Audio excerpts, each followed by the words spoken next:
Hello guys, तो मैं हूं पिंकी पालीवाल और आज हम पढ़ने वाले हैं motion of charge particle in a uniform electric field. यानी कि कैसे मोशन करता है कोई चार्ज पार्टिकल जब उसके ऊपर क्या लगा दी जाती है, यूनिफॉर्म इलेक्ट्रिक फील्ड।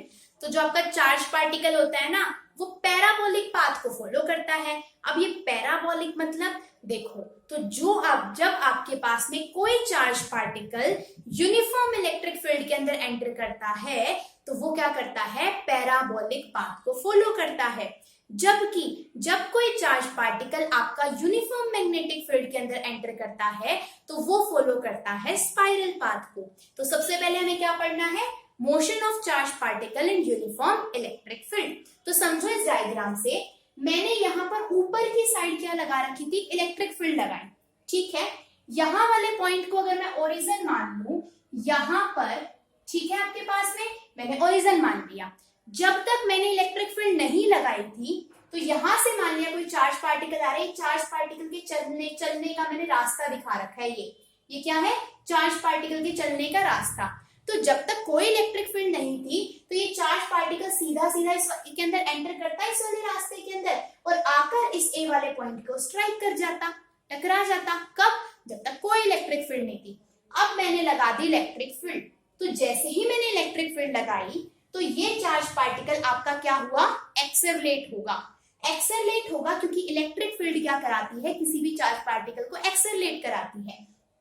ये चार्ज पार्टिकल आपका एक्सेलरेट होगा और अब के ये आपका वाई एक्सिस की तरफ भी क्या करेगा, डिस्टेंस को ट्रेवल करेगा। यानी पहले तो ये सीधा सीधा जा रहा था, अब ये यहां से चलता हुआ ऐसे ऊपर की साइड जाएगा और इस क्यू पॉइंट पर जाकर ये स्ट्राइक कर जाएगा या फिर इस क्यू पॉइंट तक ये जाएगा। ठीक है, तो आपका ओरिजिन से कितना डिस्टेंस ट्रेवल करा इस चार्ज पार्टिकल ने, सपोज वाई डिस्टेंस इसने ट्रेवल करा। ठीक है, यहां तक की बात। और एक्स एक्सिस में कितना डिस्टेंस है, यहाँ पर आपके पास में एक्स है। एक्स कब है, जब वो आपके पास में सीधा सीधा चल रहा है। और हॉरिजॉन्टल सॉरी वर्टिकल कितना डिस्टेंस ट्रेवल करा, वाई डिस्टेंस ट्रेवल करा। हमें तो इस वाई वाले डिस्टेंस की वैल्यू चाहिए हमारे पास में। ठीक है, यहाँ तक की बात। तो वर्टिकल एक्सिस के अंदर यानी वाई एक्सिस के अंदर कितना डिस्टेंस ट्रेवल करा आपका वाई, जबकि एक्स एक्सिस में कितना डिस्टेंस था या कितना आपके पास में इस पाथ का रास्ता था जिसके ऊपर इलेक्ट्रिक फील्ड लगाई गई। तो x सेंटीमीटर, x मीटर या x यूनिट की लेंथ के ऊपर आपने क्या लगा रखी थी, इलेक्ट्रिक फील्ड। सपोज इतने से एरिया के अंदर इलेक्ट्रिक फील्ड लगाई थी और इसकी लेंथ कितनी थी आपकी, x थी। चार्ज पार्टिकल से ऊपर की साइड मूव करेगा, कितना डिस्टेंस ट्रेवल करेगा आपका ओरिजिन से, जो आपने फिक्स पॉइंट माना है आपका ओरिजिन से, y इसने डिस्टेंस को ट्रेवल करा। ठीक है, अब मैंने बोला कि चार्ज पार्टिकल क्या होगा, एक्सेलरेट होगा। अगर चार्ज पार्टिकल एक्सेलरेट करेगा तो उसके ऊपर फोर्स क्या लगेगी, m इंटू का a। अब इलेक्ट्रिक फील्ड है तो इलेक्ट्रिक फील्ड फोर्स ना लगाए ऐसा तो हो नहीं सकता। इलेक्ट्रिक फील्ड की फोर्स की वजह से तो ये ऊपर की साइड गया, तो वो फोर्स लगाएगी Q इंटू में E। Q हो गया चार्ज और E होगी इलेक्ट्रिक फील्ड। दोनों को हम कर देते हैं इक्वेट, यानी Ma is equal to QE। तो यहां से अगर मैं एक्सेलरेशन की वैल्यू निकालूं तो वो हो गया QE अपॉन में m, क्या हो गया आपका एक्सेलरेशन। यहां तक की बात ठीक है। अब हम चलते हैं आगे। ठीक है, अब देखो, अगर मैं निकालना चाहूं length of region of electric field, भाई कितने रीजन के अंदर मैंने इलेक्ट्रिक फील्ड लगा रखी थी, तो ये x जो आपके पास में इतने रीजन के अंदर ही तो मैंने क्या लगाई थी, x क्या है, the length of the region in which electric field is applied. ठीक है, हमारे पास में x क्या है आपके पास में, length of region in which electric field is applied, length of region in which electric field is applied. Electric field को मैं ऐसे ही रिप्रेजेंट कर रही हूँ, इलेक्ट्रिक फील्ड आपकी अप्लाई की गई। ठीक है, अपने पास में अब हमने जर्नल सा फॉर्मूला पढ़ रखा है कि डेट डिस्टेंस किसके बराबर होता है अपने पास में, स्पीड इंटू में टाइम के बराबर होता है, या वेलोसिटी इंटू में टाइम हम बोलेंगे। मैं यहाँ से चाहती हूँ कि मैं क्या निकाल लूँ, टाइम निकाल लूँ।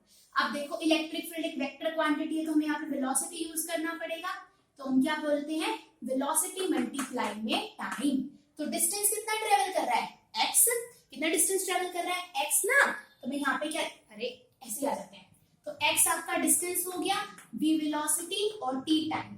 अगर मैं टाइम निकालना चाहती हूँ तो वो क्या हो जाएगा आपका, x बाय में v हो जाएगा। यहाँ तक की बात क्लियर होगी। अभी मैंने क्या निकाली, नहीं, वेलोसिटी की वैल्यू तो हमने नहीं निकाली। अब आपके पास में जो 3 इक्वेशंस ऑफ मोशन पढ़ते हो उसमें से एक इक्वेशन इक्वेशन होती है S is equal to UT plus में हाफ AT स्क्वायर। ये इक्वेशन हम पढ़ते हैं ना। अब देखो ये चार्ज पार्टिकल इनिशियली कितने से चला था, जीरो वेलोसिटी से, रेस्ट से चला था आपके पास में, यानी इनिशियल वेलोसिटी तो होगी जीरो। वर्टिकल एक्सिस में कितना डिस्टेंस ट्रेवल करा, y, तो इस s रिप्रेजेंट, s का मतलब क्या होता है, डिस्टेंस। डिस्टेंस मैंने कितना माना था, y, किसमें, वर्टिकल एक्सिस में। अब देखो रेस्ट पे था तो initial velocity zero, half acceleration की कितनी वैल्यू आई, अभी निकाली हमने, QE बाय में m इंटू का t स्क्वायर, ठीक है। यानी यहां से इस y की वैल्यू आपकी कितनी निकल कर आ गई, हाफ QE अपॉन में m इंटू का t स्क्वायर। क्या ये इक्वेशन निकल कर आ गई। अभी मैंने टाइम को पुट करा था किसके बराबर, x बाय में v के बराबर पुट करा था, तो मैं इस टाइम की जगह पे x बाय में v लिख सकती हूँ। तो y क्या हो जाएगा, हाफ QE अपॉन में m, और इस t की जगह पे क्या आ जाएगा, x स्क्वायर बाय में v स्क्वायर, ठीक है। मैंने क्या करा, इस t स्क्वायर था ना, तो x स्क्वायर बाय में v स्क्वायर हो गया, या फिर इससे ऐसे कंफ्यूजन हो जाती है तो हम यहाँ पे x बाय में v का होल स्क्वायर भी लिख सकते हैं, ठीक है। अब चलते हैं हम आगे, इसको सॉल्व कर लो और यहाँ से हम x स्क्वायर को उधर ले जाएंगे, तो y is equal to half QE upon में m, x स्क्वायर इंटू में v स्क्वायर। क्या करो, इस y की साइड तो सब कुछ ले जाओ, उधर x रख लो, तो यहाँ पर आपके पास में क्या हो जाएगा, 2ym v स्क्वायर हमारे पास में हो जाएगा। और आगे देखते हैं, अच्छा नीचे की साइड क्या आ जाएगा, QE, और किसके बराबर हो जाएगा ये, x स्क्वायर के बराबर। अब यहाँ पर क्या होगा, आपके पास में सब कुछ कांस्टेंट होगा। क्या कांस्टेंट होगा, y को छोड़कर क्या बचता है, 2mv स्क्वायर अपॉन में QE क्या है आपका, ये है कांस्टेंट। अगर ये कांस्टेंट है तो यहाँ पर क्या बच गया, y मल्टीप्लाई का constant is equal to x square. यानी इस इक्वेशन को मैं ऐसे लिख सकती हूँ, कांस्टेंट है k तो छोड़ दूं तो y स्क्वायर आपका किसके बराबर आ गया, k इंटू में x स्क्वायर किसके बराबर आ गया, k इंटू में y के बराबर। और ये ऐसी जब आपको इक्वेशन दिख जाए कि भाई x स्क्वायर किसके बराबर है, किसी कांस्टेंट मल्टीप्लाई में y के बराबर, x एक्सिस को रिप्रेजेंट कर रहा है आपका, x कौन रिप्रेजेंट कर रहा है, x एक्सिस वाले डिस्टेंस को, और y रिप्रेजेंट कर रहा है y एक्सिस वाले डिस्टेंस को। तो ये इक्वेशन होती है पैराबोला की इक्वेशन। यानी कि जब आपको x स्क्वायर प्रोपोर्शनल में दिखाई दे y के, तो ये इक्वेशन ऑफ पैराबोला होती है। और इससे हमें पता चलता है कि जो एक चार्ज पार्टिकल है ये कैसा पाथ फॉलो करेगा, ये पैराबोलिक पाथ को फॉलो करेगा। ये चीज क्लियर होगी अपने पास में, और फॉर्मूला भी निकल गया, एक्सेलरेशन का तो निकल गया हमारे पास में, ठीक है। तो ये था आपके पास में कि भाई कैसा पाथ फॉलो करता है कोई भी चार्ज पार्टिकल, ठीक है हमारे पास में। तो ये चीजें अपने पास में क्लियर हो गई। ये तो हो गई इलेक्ट्रिक फील्ड की बात। अब आती है मैग्नेटिक फील्ड की बात, और तो हम मैग्नेटिक फील्ड को भी देख लेते हैं। कैसा पाथ फॉलो करा उसने, आपका पैराबोलिक पाथ को फॉलो करा, ठीक है। कैसा, पैराबोलिक पाथ को उसने फॉलो करा। कैसा पाथ था, पैराबोलिक पाथ, क्योंकि वो कौन सी इक्वेशन आई थी, पैराबोला इक्वेशन।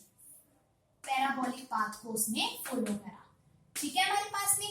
आगे चले, अब हम चलेंगे मैग्नेटिक फील्ड के बारे में, ठीक है। यानी कि जब कोई चार्ज पार्टिकल आपका मूवमेंट करता है किसके अंदर, यूनिफॉर्म मैग्नेटिक फील्ड के अंदर, तो यानी यहाँ पर क्या हो जाएगा, motion of a charge particle in uniform magnetic field, लेकिन किसी एंगल पर। Motion of a charge particle in uniform magnetic field, uniform magnetic field at some angle. हाँ जी, एट सम एंगल, यानी किसी न किसी एंगल पर मूव करेगा। आपके एंगल पर मूव करेगा मतलब कैसे, देखो मान लिया कि आपके पास में इस वाले एक्सिस में क्या लग रही थी, मैग्नेटिक फील्ड। मैग्नेटिक फील्ड को B से रिप्रेजेंट करते हैं, एक वेक्टर क्वांटिटी है। अब आपका चार्ज पार्टिकल, ऐसे मैग्नेटिक फील्ड लग रही होगी सारे एरिया के अंदर, कोई चार्ज पार्टिकल ऐसे एंटर करता है, मतलब किसी एंगल के ऊपर वो एंटर करता है, ठीक है। कैसे, किसी थीटा के ऊपर। मान लिया कि यहाँ से कोई चार्ज पार्टिकल आया, एक तो क्या है ऐसे सीधा सीधा आए, दूसरा वो ऐसे किसी फील्ड के अंदर एंटर कर रहा है, तो यानी एक्सिस के साथ भी क्या बना रहा है, कुछ ना कुछ एंगल बना रहा है आपका, तो वो ये वाला केस हो जाएगा। अगर एंगल बना रहा है, किसी वेलोसिटी के साथ में एंटर करेगा, v वेलोसिटी के साथ एंटर करा, तो हम इसको रिजॉल्व कर लेंगे वेलोसिटी को दो कंपोनेंट के अंदर। कैसे? जो आपका कंपोनेंट थीटा के साथ होता है उसको हम बोलते हैं cos थीटा वाला कंपोनेंट, यानी क्या बन जाएगा v cos थीटा। जो एंगल से दूसरे वाली साइड कंपोनेंट होता है वो क्या कहलाता है, sin थीटा, यानी ये कंपोनेंट कौन सा हो जाएगा, sin थीटा। दो फॉर्म के अंदर हम कंपोनेंट को रिजॉल्व करते हैं किसी भी वेक्टर को, एक cos थीटा और एक sin थीटा। जो थीटा के साथ वाला होता है वो कहलाता है cos थीटा, यानी थीटा के साइड वाली साइड, और जो थीटा की साइड वाली नहीं होती वो क्या कहलाता है, sin थीटा। अब देखो, अब पार्टिकल कैसे चलेगा, मैग्नेटिक फील्ड में वो चलता है स्पाइरल पाथ के अंदर, यानी कि कुछ ऐसे ऐसे करके वो क्या करेगा, आपका चार्ज पार्टिकल मूवमेंट करेगा, ठीक है। जबकि इलेक्ट्रिक फील्ड में कैसे मूव कर रहा था, वो चार्ज पार्टिकल ऐसे आया था और ऐसे निकल गया था, मतलब पैराबोलिक पाथ को फॉलो कर रहा था। खैर, हम किस पे आ जाते हैं, अपने कंपोनेंट के ऊपर। ये वाला एक्स एक्सिस कहलाएगा और उधर वाला क्या कहलाएगा आपके पास में, वाई एक्सिस कहलाएगा। मतलब देखो, ये ऊपर वाली साइड कहलाती है, यानी आपके पास में वर्टिकल साइड होती है वाई एक्सिस, और मैग्नेटिक फील्ड कौन से एक्सिस में लग रही है, एक्स एक्सिस के अंदर। तो अब देखो, जब भी कोई चार्ज पार्टिकल मैग्नेटिक फील्ड के अंदर एंटर करता है तो अगेन दो फोर्सेस लगेंगी। कौन कौन सी, देखो, एक फोर्स तो लगेगी मैग्नेटिक फील्ड की वजह से, ठीक है। अब जब भी कोई पार्टिकल स्पाइरल पाथ के अंदर मूव कर रहा है, स्पाइरल मतलब कुछ सर्कल की फॉर्म में, तो यानी उसके ऊपर कौन सी फोर्स लगेगी, सेंट्रीपिटल फोर्स लगेगी, ठीक है। तो इसके ऊपर दो फोर्सेस लगेंगी, जो मैग्नेटिक फील्ड की वजह से लगेगी वो तो हो जाएगी QVB, और जो उसके सर्कुलर मोशन की वजह से फोर्स लगेगी यानी सेंट्रीपिटल फोर्स लगेगी, वो क्या हो जाएगी, mv²/r। सेंट्रीपिटल फोर्स होगी ये वाली, और ऊपर वाली किसकी वजह से फोर्स होगी, मैग्नेटिक फील्ड की वजह से। दोनों ही फोर्सेस हैं तो हम इन दोनों को इक्वेट कर सकते हैं, यानी कि जो QVB है किसके बराबर आ जाएगा, mv²/r के बराबर। वेलोसिटी से वेलोसिटी हो जाएगी कैंसिल, सो QV किसके बराबर आ गया, mv/r के बराबर। तो यानी यहां से आप क्या निकाल सकते हो, यहां से हम वेलोसिटी की वैल्यू निकाल सकते हैं। वेलोसिटी की वैल्यू निकालूं तो वो क्या हो जाएगी, QVr/m, क्या आ गई आपकी वेलोसिटी। अगर रेडियस पूछ लेता तो क्या आ जाती, mv/QB क्या आ जाती, रेडियस। तो दो फॉर्मूले हो गए, एक ये वाला और एक ये वाला। यहाँ तक की बात क्लियर होगी, दो फॉर्मूले तो अपने ये निकल गए। अब क्या होता है, जो v cos थीटा है और एक v sin थीटा है, v cos थीटा वाला कंपोनेंट देखो, इसी वाली डायरेक्शन में तो मैग्नेटिक फील्ड लग रही है, मैग्नेटिक फील्ड ऐसे लग रही है ना, इधर वाली डायरेक्शन के अंदर, और इसी डायरेक्शन में कौन सा है वेलोसिटी का कंपोनेंट, v cos थीटा। तो जो कंपोनेंट मैग्नेटिक फील्ड की ही डायरेक्शन में होता है, यानी उसके पैरेलल में होता है, उसकी वजह से आपके पास में वो कंपोनेंट कैंसिल हो जाता है, यानी उस कंपोनेंट की को हम वर्क वाली वेलोसिटी को हम काउंट नहीं करेंगे। किसको, v cos थीटा वाले कंपोनेंट को हम काउंट नहीं करेंगे, हम किसको देखेंगे, v sin थीटा वाले को, जो कंपोनेंट क्या है, मैग्नेटिक फील्ड के परपेंडिकुलर है, ठीक है। हमें कौन सा चाहिए, v sin थीटा। तो यानी कि यहाँ पर जो v sin थीटा होगा आपका, किसके बराबर हो जाएगा, QVr/m के बराबर। ये चीज क्लियर हो गई, यानी वेलोसिटी किसकी वजह से आ रही है, साइन थीटा वाले कंपोनेंट की वजह से, ठीक है। अब जब हम फॉर्मूले में पुट करेंगे तो हमें साइन थीटा नहीं लिखते, हम जनरल फॉर्मूला यूज करते हैं, that velocity is equal to QVr/m, ठीक है। लेकिन ये चीज याद रखना कि वो साइन थीटा वाले कंपोनेंट की वजह से आएगा जो कि मैग्नेटिक फील्ड के परपेंडिकुलर है, ना कि कॉस थीटा की वजह से जो कि उसके पैरेलल डायरेक्शन के अंदर है, ठीक है। अब कुछ चीजें और देख लेते हैं, ये चीजें हो गई। अब देखो, जो आपके पास में मैं फ्रीक्वेंसी और निकाल लेती हूँ, तो वेलोसिटी का एक फॉर्मूला होता है v = ω/r। अब इसमें क्या होता है, v होती है आपकी लीनियर वेलोसिटी और ओमेगा होती है एंगुलर वेलोसिटी, ठीक है। v क्या होती है हमारे पास में, लीनियर वेलोसिटी, v होगी आपकी लीनियर वेलोसिटी, और ओमेगा क्या होती है आपके पास में, ये होती है एंगुलर वेलोसिटी। यहाँ तक की बात क्लियर होगी, वो है लीनियर वेलोसिटी और एंगुलर वेलोसिटी। अब मुझे एंगुलर वेलोसिटी की क्या जरूरत पड़ी, ठीक है। अगर एंगुलर वेलोसिटी पूछ लेता है तो भी हम डायरेक्ट निकाल लेंगे।